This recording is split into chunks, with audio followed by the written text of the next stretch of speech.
कवटेसार येथे धारदार शस्त्राने हल्ला, दोघे जखमी, 5 जणांविरुद्ध गुन्हा।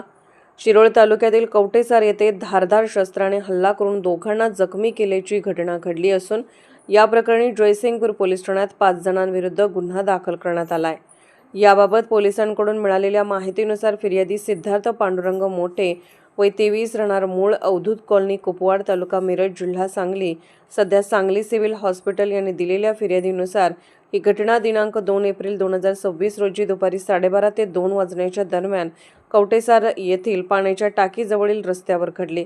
फिर्यादी व त्याचा मित्र वरुण जयवंत सोडके हे मोटरसायकलवरून परत जात असताना आरोपींनी त्यांना अडवून शिवीगाळ करत धारदार शस्त्राने हल्ला केला।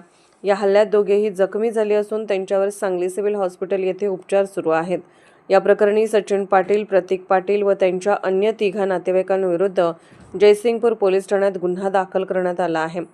प्राथमिक तपासानुसार फिर्यादीचा भाऊ तेजस मोठे व आरोपी क्रमांक 1 यांच्यातील कौटुंबिक वादातून हा प्रकार उद्भवला असल्याचे समोर आले आहे। फिर्यादी आपल्या भावाचा शोध घेण्यासाठी आरोपीच्या घरी गेले होते। त्यानंतर परत येत असताना आरोपींनी बेकायदेशीर जमाव करून हल्ला केल्याचे फिर्यादीत नमूद आहे।